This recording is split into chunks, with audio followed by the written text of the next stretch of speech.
I don't know why I'm writing this. Maybe it's a warning. Maybe I just need someone to believe me. But if you're reading this, whatever you do, stay away from Blackwood Asylum. It started as a dare. A stupid, drunken dare. Me, Mark, and Dylan had been drinking at my place, scrolling through creepy urban legends, when Dylan found an old forum post about Blackwood. Abandoned asylum, untouched since the 70s. Medical files, equipment, even patient rooms still intact. But don't go looking for the Blackwing. If you find it, it'll find you. We laughed it off at first, but Mark got that look in his eye.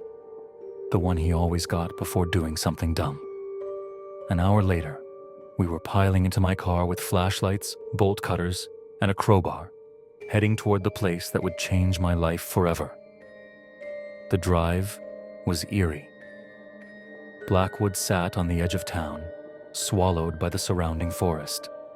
No streetlights, just endless trees stretching toward the sky like skeletal hands.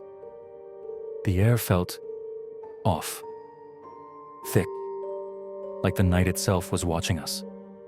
When we got there, the asylum was exactly how you'd expect. Tall, crumbling, and draped in vines. A rusted chain-link fence surrounded it, but Dylan cut through it like butter with the bolt cutters. Inside, the smell of mildew and rot hit us hard. The walls were lined with peeling paint, and shattered glass crunched beneath our feet. The place was massive. Hallways stretched in every direction, darkness swallowing the ends. Our flashlights barely cut through the gloom. We explored for about an hour. Found old patient rooms, broken gurneys, even a room with electroshock therapy equipment still inside. It was creepy, sure, but it was just an abandoned building. That is, until we found the basement. That's when things went wrong. Dylan spotted it first, a rusted metal door at the end of a hallway, partially hidden behind a collapsed bookshelf. Something about it didn't sit right with me. Unlike the rest of the asylum, this door looked newer, like someone had replaced it recently. Mark, of course, was already prying it open with the crowbar before I could say anything. The second the door swung open, a gust of cold air rushed out. Not just stale basement air. This was freezing.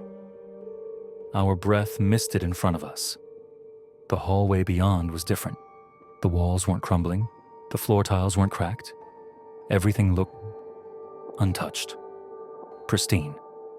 There were no signs of dust, no cobwebs, just long, sterile hallways lined with thick, locked doors. I whispered, "Guys, we should go." Dylan ignored me. "You hear that?" I listened. At first I heard nothing, but then something faint. A low, wet scraping sound, like something heavy being dragged across tile. Mark aimed his flashlight down the hallway. The beam landed on a door at the far end, slightly ajar. The scraping sound was coming from inside. I felt my stomach drop. Mark and Dylan walked forward, but I stayed put. Every instinct in me screamed to run. But I didn't. I should have. We reached the door. The nameplate read, Ward B13. Mark pushed it open. Inside was a small, padded cell. The walls were covered in deep claw marks, as if someone, or something, had tried to tear its way out.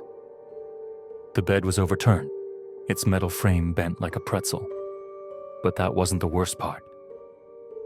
No. The worst part was the thing in the corner.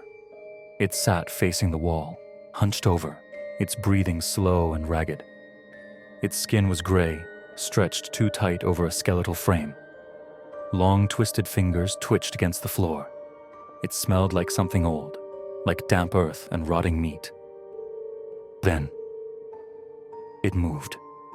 Its neck snapped back, too fast, revealing a face that wasn't human. Its eyes were wrong, too deep, too empty. And its mouth, God, its mouth, split open into a jagged, gaping grin, stretching too wide for any living thing. The thing spoke. A wet, choking voice whispered, "You found me." The lights died. Everything happened at once. A sickening scraping sound filled the room, like bones twisting against each other. Mark screamed. Dylan shouted my name. I felt something cold rush past me. My flashlight flickered back on, and I saw it, standing in the hallway now, its head tilted, its smile stretching impossibly wide. Then it lunged. I ran. I don't remember grabbing Dylan. I don't remember how we got back upstairs. I just remember running. The asylum wasn't silent anymore. It was screaming. The walls groaned. Doors slammed on their own. A shadow too big to be ours twisted along the walls, chasing us. We hit the main doors at full speed, bursting into the night air. The second we crossed the threshold, everything stopped. No more screams. No more footsteps. Just silence. Mark was gone. The police never found him.